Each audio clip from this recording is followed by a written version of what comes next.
OEB TV, uma realização da Ordem dos Economistas do Brasil. Prezado colega, prezado telespectador, prezada telespectadora, é um prazer estar com vocês aqui na TV da Ordem dos Economistas do Brasil. E hoje tenho a grata satisfação de conversar com meu querido amigo, o professor Simão Silber, professor da FEA USP, professor sênior da FEA USP, e um especialista em economia internacional e economia brasileira. Professor Simão, é um prazer tê-lo mais uma vez aqui na TV da Ordem dos Economistas do Brasil. O prazer é mútuo falar com você, falar com todos os colegas, né, e tentar trazer uma análise objetiva do estado da arte em que nos encontramos nesse momento, né, da crise de 2020. Eu quero começar destacando três coisas que são os pontos, os três pilares da crise atual. Tá? O primeiro pilar é uma crise de saúde, né? É uma pandemia extremamente radical, né? Onde o contágio dá uma curva normal muito acentuada, uma curva de Gauss, e com o isolamento vem o segundo pilar da crise, o colapso dos mercados. Quer dizer, se as pessoas estão isoladas, elas não compram, não dá para produzir direito por causa também do possível contágio, então demanda e oferta entram em colapso, tá? E de uma maneira fulminante, tá? A economia, na grande maioria dos países, foi para a recessão. Quer dizer, isso é um filme muito rápido, né? As notícias do coronavírus apareceram em dezembro, nós estamos em meados de abril, né? Então o mundo parou de uma maneira quase que total, né? Então esse é um caso inusitado, que talvez o único paralelo tenha sido há 100 anos atrás, né? Com a gripe espanhola, que também foi uma grande pandemia. O terceiro ponto é a impossibilidade, dada a queda de demanda, né? A demanda por commodities, e a mais importante do mundo, que é petróleo, ela entrou em parafuso. Tá? O preço à vista de um barril de petróleo, em fevereiro agora de 2020, estava acima de $60 e chegou a bater em $19, caiu a um terço do valor no mercado spot, e isso criou um problemão para todos os países que produzem petróleo, porque não tem demanda e a receita diminuiu dramaticamente. Isso inclusive afetou a nossa empresa, que a empresa mais importante do Brasil, que é a Petrobras. Tá? Então é uma crise, eu chamaria uma crise tripla. Tá? Então teve do lado do petróleo, além da queda da demanda, os países produtores não chegaram a um acordo. Nessa semana eles fizeram um acordo provisório para segurar a produção sem ter ainda um acordo definitivo. Tá? Então, dentro desse panorama geral, né, eu quero destacar o seguinte: dada a rota de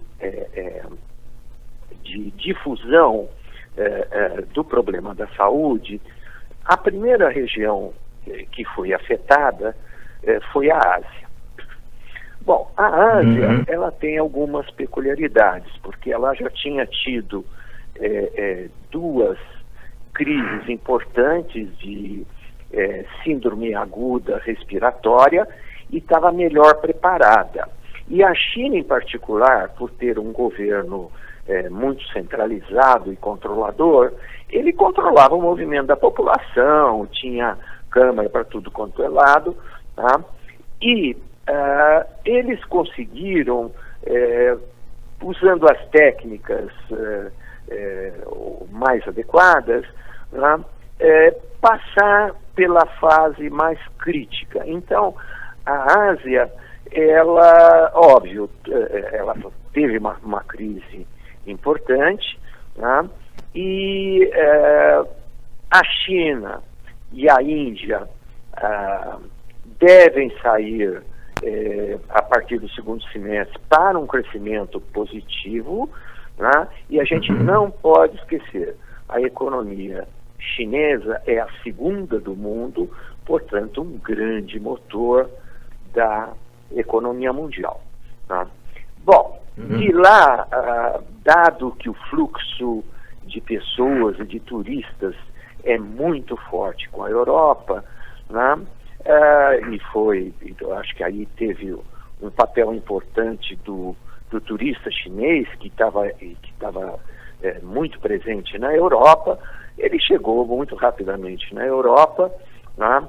E os países que foram mais afetados e que tiveram um impacto fortíssimo na economia, né?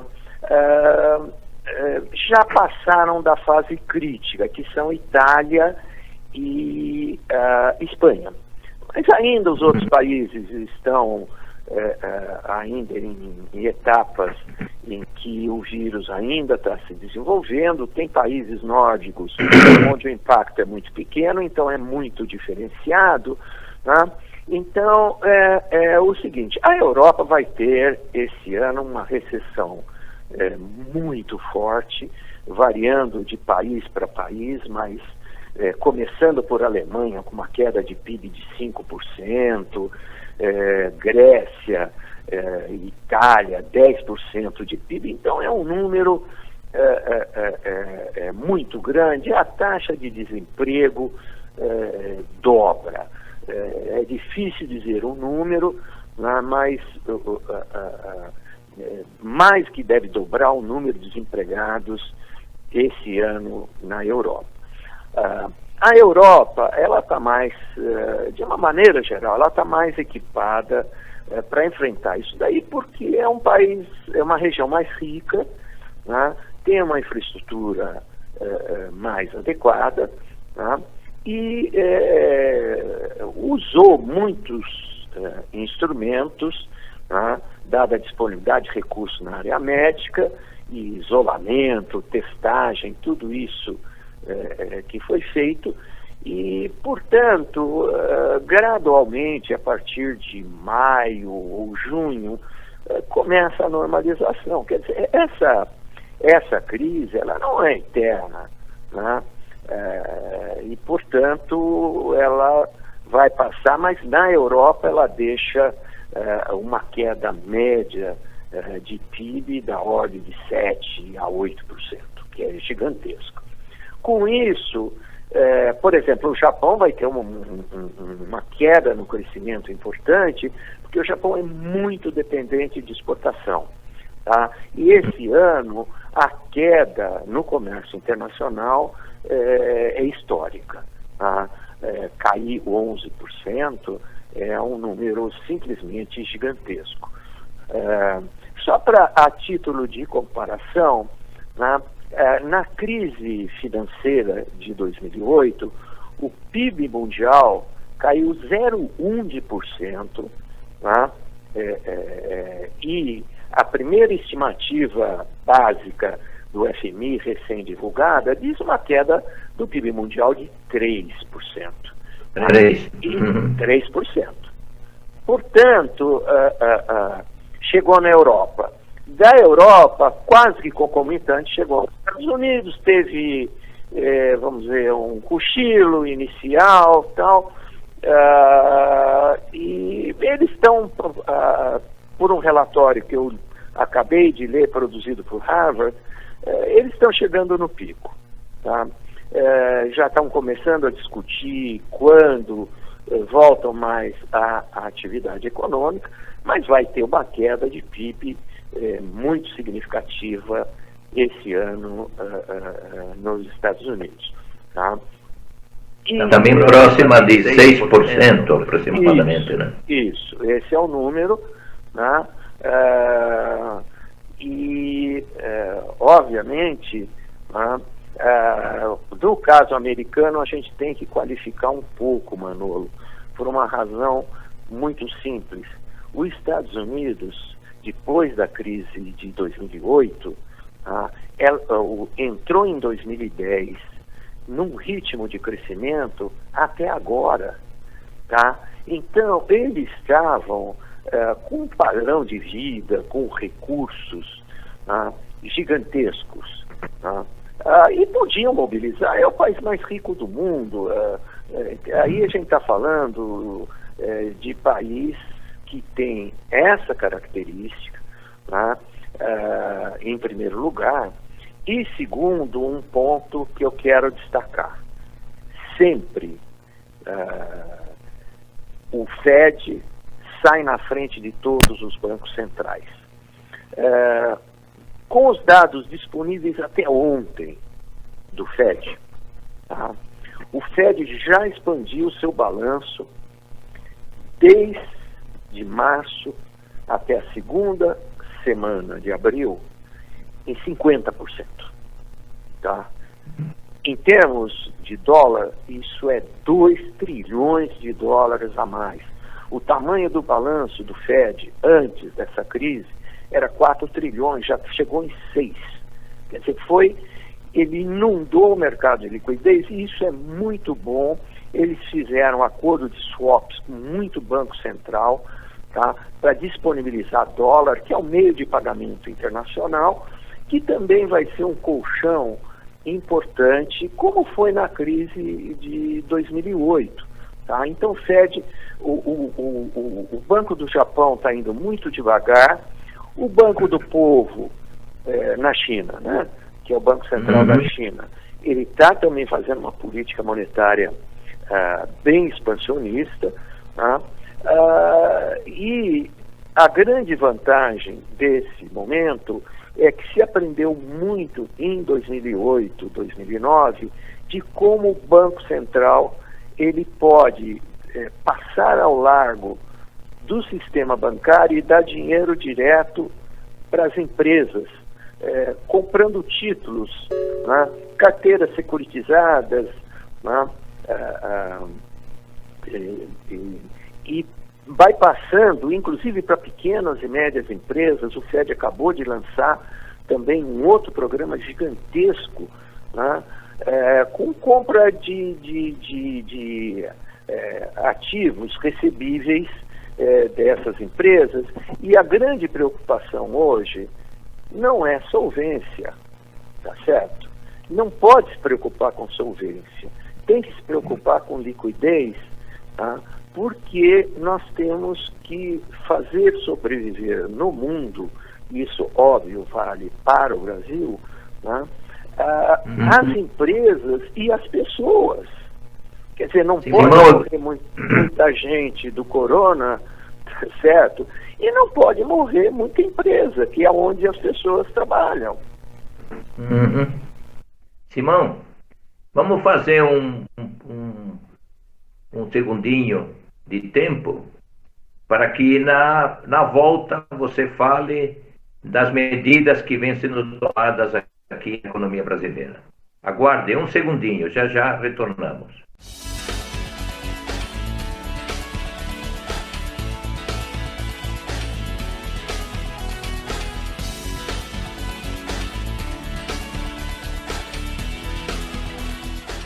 O profissional economista possui sólida formação teórica e prática e visão metodológica global da ciência econômica e sua importância. Ele possui consciência criticamente aberta sobre a realidade socioeconômica do país e assume uma postura responsável no tocante à sua atividade profissional. Preocupado com a missão de dar a sua colaboração para o desenvolvimento sustentável da nação, o profissional economista segue à risca cada palavra de seu juramento. Prezado colega, prezado telespectador, prezada telespectadora, é um prazer estar com vocês aqui na TV da Ordem dos Economistas do Brasil. E estou tendo a satisfação de conversar com meu querido professor Simão Silber, professor sênior da FEA USP, um especialista em economia internacional e em economia brasileira. Professor Simão, você estava colocando um cenário internacional extremamente preocupante do ponto de vista dos efeitos, digamos, que esse cenário tem sobre o nível de atividade e emprego. Mas é um cenário previsível, por causa que a doença confinou milhões de pessoas em suas residências para evitar um mal maior, que é perder a vida, não é verdade? Essas medidas que foram sendo tomadas nos Estados Unidos, também há um conjunto enorme de medidas tomadas no Reino Unido, de amparo a empresas, de amparo a trabalhadores e combatendo também o Covid-19, são programas muito interessantes. É claro que são programas de países muito ricos. Estados Unidos é o país mais rico do planeta, e o Reino Unido também é um país que tem um sistema de saúde e um sistema, digamos, de proteção às pessoas e às empresas muito acentuado. Dentro das nossas possibilidades, como é que você está vendo esses pilares, ou esses dois pilares aí, do combate à doença e do emprego e do nível de atividade, ajudas às empresas, no caso brasileiro, Simão? Olha, eu diria o seguinte, que tem um programa, aqui especificamente no caso brasileiro, para mercado de trabalho, que eu acho que está tendo um efeito razoável dentro das limitações orçamentárias que o Tesouro Nacional tem. Então, um é o próprio Bolsa Família, tá? O segundo é o auxílio àqueles que são empregados sem carteira, tá? Essa flexibilização do mercado de trabalho com redução de salário, e o Tesouro complementa uma parte do salário, tendo faixas, tudo, me parece muito adequado, tá? Ainda está em discussão, tá, uma segunda medida importante, que é a parte de estados e municípios que tiveram também uma redução muito forte de receita. Então tem um pacote que é um substitutivo ao projeto Mansueto, que foi aprovado na Câmara e que provavelmente vai ter o veto do Planalto, e o que está dito é que vai ter uma medida provisória que vai definir o limite de ajuda aos entes federados aqui no Brasil. De qualquer forma, do ponto de vista fiscal, o governo ele vai ter que tatear muito, porque a situação fiscal brasileira antes já não era grande coisa. Então esse que é o grande problema. Então eu vou fazer uma analogia com os Estados Unidos. Os Estados Unidos estava em céu de brigadeiro antes dessa crise. O Brasil estava com um crescimento de 1%, tá? As contas do setor público estavam ruins, tá? E agora elas vão ficar piores por duas razões: queda na arrecadação, que deve ser significativa, e de uma forma ou de outra vai ter que aumentar gastos. Na minha opinião, em particular, tá, eu acho que poderia ser um pouco mais arrojado o programa, porque todos os países do mundo, né, a dívida do governo, o déficit do governo está aumentando e a dívida está aumentando. Não é que a nossa dívida, que estava lá antes da crise, em 75%, a dívida bruta, 75% do PIB, vai ser a única que vai crescer no mundo e nós vamos ser uma exceção no planeta. Não é isso. Então, eu acho, na minha opinião, que a política fiscal tem que ser mais agressiva, tá?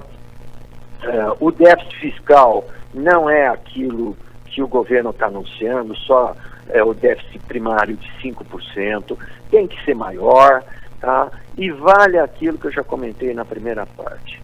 O nosso problema não é de solvência. Solvência a gente discute lá na frente, como renegociar os empréstimos e tal, tá? Tem que ter sobrevivência dos municípios, dos estados, tá? Portanto, a parte fiscal tem que ser, na minha opinião, mais agressiva no Brasil e, obviamente, fazendo isso com todo o cuidado, né? Mas isso, eu tenho a impressão que vai se aprendendo aqui no caso brasileiro e deve-se caminhar nessa direção. O programa, na minha opinião, fiscal é ainda modesto, tá? Eu acho que está com muito prurido, né, de equilíbrio fiscal, e isso daí foi para o vinagre nesse momento. A política monetária... E até porque, né, Simão? Até porque se houver e vai haver um aumento considerável na relação dívida-PIB, vamos ter alguns anos pela frente, 3, 4 anos, para ajustar novamente essa dívida PIB digamos, aos níveis que estávamos antes da crise do coronavírus, não é verdade? Vamos ter tempo para isso. Mas você estava falando da política monetária. Como é que o Banco Central... Você vê o Banco Central do Brasil caminhando na mesma linha do Federal Reserve americano, de dar diretamente recursos a empresas, comprando debêntures, comprando dívida de securitização, ou entrando junto com os bancos privados para fazer isso? Como é que você está vendo a política monetária? Então, o orçamento de guerra... Bom, antes disso, Manolo, o Banco Central do Brasil não é independente. Então, para tomar essas medidas que você citou, ele precisa de autorização do Congresso, tá? O orçamento de guerra deu essa autorização. Ele pode comprar títulos privados, né, para exatamente bypassar, tá, o sistema bancário, porque o sistema bancário ele fica oriçado porque o risco de inadimplência aumentou, é óbvio que aumentou, né? Então ele tem isso, tá? E está dito lá no orçamento que em condições excepcionais, tá, ele pode comprar diretamente dívida do Tesouro. Tá? Ok? Que era expressamente proibida pela Constituição. Isso. Financiar entes... Está no orçamento de guerra. Tá? Bom, aí tem uma outra coisa que o Banco Central ganhou, poderia ter ganho com mais força, tá? Que é o seguinte: ele pode, ele compra dívida dos bancos, que está na carteira dos bancos, dívida não só a privada, mas a dívida pública, tá? E ele joga a liquidez, tá? Então, o que o Banco Central está estimando inicialmente, tem uma apresentação do presidente do Banco Central, como momento inicial, não é desprezível, é 16,5% do PIB. Tá certo? É jogar 1 trilhão e 200 bilhões de reais a mais na praça. Tá? Tem redução de compulsório, tem uma série de medidas, e ele pode bypassar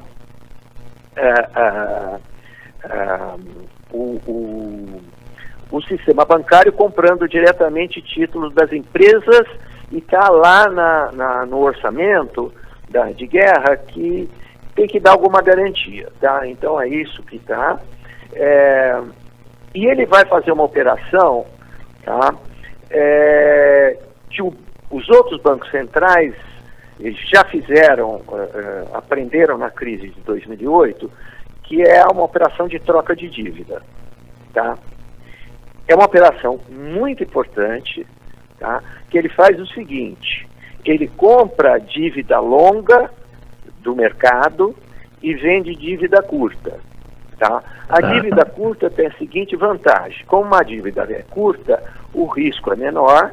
Se ele entrar na ponta longa, tá, ele aumenta o preço do título e derruba os juros e diminui o juro da dívida. Tá? Perfeito. Ele poderia fazer mais uma coisa, mas a Câmara tirou do projeto inicial do governo uma medida muito importante. Tá? A dívida do governo brasileiro, ela está indevidamente inflada por critérios contábeis. Tá? Deixa eu explicar o que representa isso. Quando você compra dólar, quando o Banco Central fez as reservas, ele emitiu reais, é o único jeito que ele tem para comprar dólar. Tá? Daí ele joga títulos públicos da carteira dele, que não é dívida por fiscal, tá certo? É porque ele comprou dólar. Tá? Então, ele poderia comprar dívida condicionada, tá, que o banco fizesse um depósito no Banco Central remunerado, tá certo? Então a dívida saía do mercado e virava um depósito e não conta como dívida. Você pode tirar uns 20% do PIB da dívida do governo. A Câmara não quis dar essa possibilidade de criar o depósito remunerado ou não no BC, tá certo? Seria um instrumento muito poderoso. Diminuiria a dívida, abre mais espaço fiscal. Então tem coisa para fazer. Eu acho que a gente vai acabar aprendendo. Eu escrevi um texto recentemente chamando a atenção exatamente disso. Tem que voltar e rediscutir a possibilidade de criar depósito para os bancos no Banco Central, tá? Quando o Banco Central comprar títulos do Tesouro por critérios contábeis. Quando você faz política monetária restritiva, aumenta juros, você tem que tirar dinheiro de circulação, você coloca a dívida do governo. Mas isso não é fiscal, não é déficit fiscal. Tá? É verdade, Simão. Há algo extremamente importante nessa crise para nós economistas, é que grande parte das medidas que devem ser tomadas não estão nos livros texto, nos quais nós ensinamos e aprendemos, não é verdade? Mas, Simão, agradeço muito a tua participação aqui na TV da Ordem dos Economistas do Brasil. OEB TV, uma realização da Ordem dos Economistas do Brasil.